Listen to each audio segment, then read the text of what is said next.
অনেক উদ্যোক্তাই আছেন যারা চাচ্ছেন একটি অটো রাইস মিল দিতে। অটো রাইস মিল মূলত এমন একটি মেশিন যেখানে ধান থেকে প্রক্রিয়াজাতকরণের মাধ্যমে চালে রূপান্তরিত হয়ে থাকে। তো অনেক উদ্যোক্তাই আছে যারা চাচ্ছে একটি অটো রাইস মিল দিতে, কিন্তু এই অটো রাইস মিল দেওয়ার ক্ষেত্রে তাদের কোন কোন লাইসেন্সগুলো নিতে হবে এবং কোন কোন প্রক্রিয়ার মাধ্যমে সে সমস্ত লাইসেন্সগুলো নিতে হবে এ বিষয়ে কিন্তু অনেকেই আমাদের কাছে জানতে চায়। তাই আজকের ভিডিওতে আমি আপনাদের সাথে আলোচনা করার চেষ্টা করব আপনারা যারা অটো রাইস মিল দিতে চাচ্ছেন তাদেরকে কোন কোন লাইসেন্সগুলো নিতে হবে। তো এক্ষেত্রে যারা উদ্যোক্তা আছে তাদেরকে যে ডকুমেন্টসগুলো প্রথমে সংগ্রহ করতে হবে সেটি হচ্ছে উদ্যোক্তার জাতীয় পরিচয়পত্রের কপি, তার পাসপোর্ট সাইজের ছবি এবং তার 3 সার্টিফিকেটের কপি। এই সমস্ত কাগজপত্রগুলো নিতে হবে এবং একাধিক যদি উদ্যোক্তা থাকে সেক্ষেত্রে প্রত্যেকেরই কিন্তু এই জাতীয় পরিচয়পত্রের কপি, 3 সার্টিফিকেটের কপি এবং পাসপোর্ট সাইজের ছবি নিতে হবে। তো ধরে নিলাম আপনারা একজন উদ্যোক্তা, সেক্ষেত্রে আপনার এনআইডি, 3 সার্টিফিকেট এবং পাসপোর্ট সাইজের ছবি নিতে হবে। এর পরবর্তীতে যে কাজটি করতে হবে সেটি হচ্ছে আপনাকে ট্রেড লাইসেন্স করতে হবে। এখন ট্রেড লাইসেন্স আপনারা যেখানে আপনাদের অটো রাইস মিলটি হবে সেখানকার স্থানীয় কর্পোরেশনের অফিস থেকে এই ট্রেড লাইসেন্সটি করে নেবেন।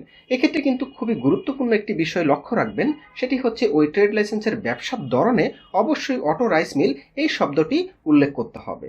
এর পরবর্তীতে আপনাদের যে কাজটি করতে হবে, এই ট্রেড লাইসেন্স দিয়ে একটি ব্যাংকে কারেন্ট অ্যাকাউন্ট ওপেন করতে হবে। আমি আবারও বলছি, কারেন্ট অ্যাকাউন্ট ওপেন করতে হবে এবং ওই সংশ্লিষ্ট ব্যাংক থেকে যখন আপনার ব্যাংক অ্যাকাউন্টটি অ্যাক্টিভ হবে সেখান থেকে আপনারা একটি ব্যাংক প্রত্যয়নপত্র বা ব্যাংক সলভেন্সি সার্টিফিকেট নেবেন।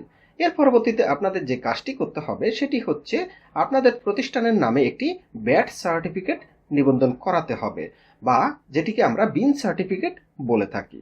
এর পরবর্তীতে আপনাদের যে লাইসেন্সটি করতে হবে সেটি হচ্ছে, যেহেতু আপনাদের এই অটো রাইস মিলে এখানে আগুনের কিছু ব্যাপার স্যাপার রয়েছে, সেই কারণে আপনাদেরকে অবশ্যই ওই রাইস মিলটির ফায়ার লাইসেন্স করাতে হবে।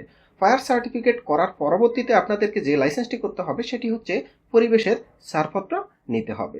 তো এগুলো হচ্ছে বেসিক ডকুমেন্টস। এই লাইসেন্সগুলো করলেই কিন্তু আপনি আপনার মতো করে অটো রাইস মিল পরিচালনা করতে পারবেন। তো এরপর আরেকটি গুরুত্বপূর্ণ তথ্য আপনাদের সাথে শেয়ার করে নিচ্ছি, যেটি আপনাদের অনেক কাজে লাগবে। এই অটো রাইস মিল স্থাপন করতে গিয়ে অনেক উদ্যোক্তাই বিদেশ থেকে তাদের সমস্ত মেশিনারিজ ইম্পোর্ট করতে চায়। তো এই বিদেশ থেকে মেশিনারিজ ইম্পোর্ট করার ক্ষেত্রে তারা একটি বিশেষ সুবিধা চায়, সেটি হচ্ছে এই মেশিনারিজগুলো ট্যাক্স ফ্রি বাংলাদেশে ইম্পোর্ট করার সুবিধা। তো কিভাবে তারা তাদের এই অটো রাইস মিলের জন্য সমস্ত মেশিনারিজ ট্যাক্স ফ্রি ইম্পোর্ট করবে সে প্রক্রিয়াটি এখন আপনাদের সাথে আলোচনা করছি। এর জন্য আপনাদেরকে যে কাজটি করতে হবে সেটি হচ্ছে, পূর্বে যে সমস্ত লাইসেন্সগুলোর কথা বলা হয়েছে সে সমস্ত লাইসেন্সগুলো প্রথমে করতে হবে। এর পরবর্তীতে আপনাদের প্রতিষ্ঠানটিকে বিডা বা বাংলাদেশ ইনভেস্টমেন্ট ডেভেলপমেন্ট অথরিটিতে নিবন্ধনের জন্য আবেদন করতে হবে। সেখানে আপনাদের এই অটো রাইস মিলের জন্য কি কি মেশিনারিজের প্রয়োজন সেগুলোর তালিকা দিয়ে কিন্তু আপনারা বিডাতে নিবন্ধনের জন্য আবেদন করবেন। তো বিডা সমস্ত কাগজপত্র দেখে যাচাই বাছাই করে যদি তারা সন্তুষ্ট হয় সেক্ষেত্রে আপনাদেরকে কিন্তু বিনিয়োগ বোর্ডের বা বিডার নিবন্ধন প্রদান করবে এবং একই সাথে ওই যে আপনারা মেশিনারিজের তালিকা দিয়েছেন সেই মেশিনারিজগুলোর একটি তারা সার্টিফিকেট প্রদান করবে, যে সার্টিফিকেটের মাধ্যমে কিন্তু আপনারা সংশ্লিষ্ট মেশিনারিজগুলো বিদেশ থেকে ট্যাক্স ফ্রি ইম্পোর্ট করতে পারবেন। এর পরবর্তীতে আরেকটি লাইসেন্স চূড়ান্তভাবে আপনাদের করতে হবে, সেটি হচ্ছে আপনাদের ইন্ডাস্ট্রিয়াল আইআরসি করতে হবে। যেহেতু আপনারা বিদেশ থেকে মেশিনারিজগুলো ইম্পোর্ট করবেন এর জন্য আপনাদের এই আমদানি অনুমতিপত্র লাগবে। তো আপনারা যখন ইন্ডাস্ট্রিয়াল আইআরসি লাইসেন্স পেয়ে যাবেন এবং বিনিয়োগ বোর্ড থেকে বা বিডা থেকে আপনাদের কি কি মেশিনারিজের প্রয়োজন সেটার তালিকা পেয়ে যাবেন।